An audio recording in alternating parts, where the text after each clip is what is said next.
जब खराब टाइम आए और लगने लगे कि अब हम कुछ नहीं कर सकते, तो वो हमारा 0 नंबर होता है। उस समय उस डिवाइन पावर को याद करो, वो हिम्मत देगा। दुनिया में अगर आए हो तो कुछ करने ही आए हो, हिम्मत करो और कुछ करके दिखाओ। कृष्णा यादव की इंस्पिरेशनल कहानी आज मैं आप तक पहुंचाऊंगा। एक औरत जिसने जीवन के कई स्ट्रगल्स के बीच आज करोड़ों का बिजनेस खड़ा किया और कितने ही जरूरतमंद औरतों को जीने का एक सहारा दिया। Just wait a little longer, don't quit. Bulandshahr UP. Krishna Yadav के पति व्यापार करते थे और अपनी गृहस्थी चलाते थे। उनके पास अपना घर था, गाड़ी थी, एक सुखी परिवार जिसमें माँ बाप और बच्चे एक खुशहाल जिंदगी जी रहे थे।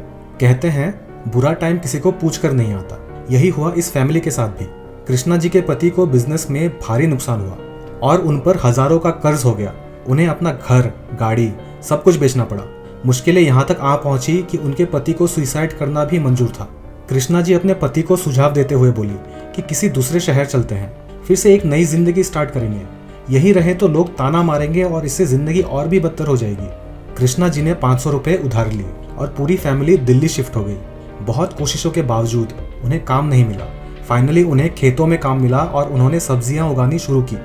फिर उसे बाजार में बेचते थे, लेकिन कमाई कुछ नहीं हो पा रही थी और वो अब भी गरीबी से लड़ रहे थे। बच्चों की एजुकेशन में प्रॉब्लम्स आने लगी। एक दिन कृष्णा जी को टीवी पर विज्ञान केंद्र का एक विज्ञापन दिखा जिसमें अनएम्प्लॉयड लोगों को कुछ स्किल्स सिखाए जाने की बात कही गई थी। उन्होंने विज्ञान केंद्र को कांटेक्ट किया और पता चला कि ये ट्रेनिंग अचार और मुरब्बे बनाने के ऊपर थी। कहते हैं जिसकी कांटों में भी चलने की जिद होती है, इस जमाने में उसी की तरक्की होती है। कृष्णा जी आगे बढ़ी और वो अचार और मुरब्बे बनाने की ट्रेनिंग में बिजी हो गई। उन्हें कुछ तो करना था। वो अपनी गरीबी से परेशान हो चुकी थी। अब टाइम था कुछ नया करने को। उन्होंने ट्रेनिंग लेने के बाद अपने ही उगाए सब्जियों से अचार बनाना शुरू किया। साहस करके उन्होंने 5 किलो अचार बनाया और अपने पति को उसे बाजार में बेचने को बोली। लोगों ने नहीं खरीदा क्योंकि अचार खुले में बेचा जा रहा था। उन्होंने इस बार जार में अचार बेचना शुरू किया। उन्होंने रोड साइड में टेबल लगाया और सब्जियों के साथ अब जार वाला अचार भी बेचने लगी। सब्जी खरीदने वाले ग्राहक को अब वो अचार भी ट्राई करवाने लगी। जहां उन्होंने अपना टेबल लगाया था वो बिजी एरिया नहीं था, तो फिर से वो फेल हुई। उन्होंने अपने पति से कहा किसी भी तरह राह चलते को रोकना पड़ेगा और अपने अचार का प्रमोशन करना पड़ेगा।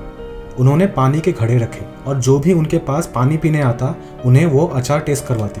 कौन बोलता है कि मार्केटिंग, प्रमोशन, प्रोक्योरमेंट, एडवर्टीजमेंट सिर्फ MBA की एक डिग्री सिखा सकती है। असल स्किल तो तजुर्बे और सोच से आती है। Yesterday I dared to struggle, today I dared to win।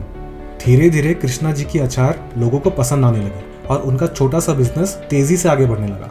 उनकी यूनिक सेलिंग पॉइंट थी घर का टेस्ट और क्वालिटी प्रोडक्ट। उन्होंने कभी भी क्वालिटी के साथ कॉम्प्रोमाइज नहीं किया। फिर जब उनका प्रोडक्ट बिकने लगा तो उन्होंने अपनी कंपनी बनाने की सोची। फिर अगले 1 साल तक वो और उनके पति दौड़ते रहे कंपनी रजिस्ट्रेशन के लिए, लेकिन उन्हें लाइसेंस नहीं मिली। फिर किस्मत से उन्हें ऐसा एक व्यक्ति मिला जिसने उनकी मदद की कंपनी के रजिस्ट्रेशन में। फिर कृष्णा यादव नहीं रुकी, वो सफलता की ऊंचाइयों को छूने लगी। उन्होंने 200 से अधिक वैरायटी की अचार बनाई और मार्केट में उतारा। उन्होंने 5000 स्क्वायर फीट का एक प्लॉट खरीदा और 4-5 लोग रखे अपने बिजनेस को चलाने में। फिर धीरे धीरे अपनी खुद की मेहनत से उन्होंने ऐसे 5 कंपनियां खड़ी की जिसका टर्नओवर आज करोड़ों में है। उन्होंने 1000 से ज्यादा लोगों को काम पे रखा और सोसाइटी के लोगों को रोजगार प्रोवाइड की। कृष्णा जी आज भी सोसाइटी के बेरोजगार और गरीब औरतों को ट्रेनिंग प्रोवाइड कराती है ताकि वो भी आगे बढ़े और बेरोजगारी कम हो सके। वो हमेशा लोगों को सजेस्ट करती है प्रॉफिटेबल इन्वेस्टमेंट करने की, जैसे सूजी, दलिया, एलोवेरा, जीरा इत्यादि।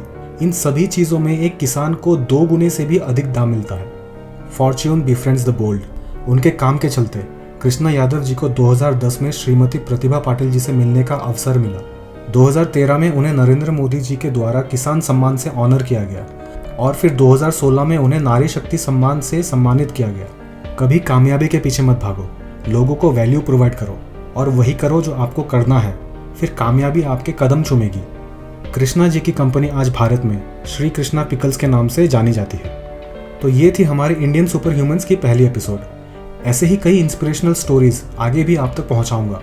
वीडियो पसंद आए तो लाइक, सब्सक्राइब और कमेंट जरूर कीजिए। मिलते हैं अगले वीडियो में, तब तक शुक्रिया और जय हिंद।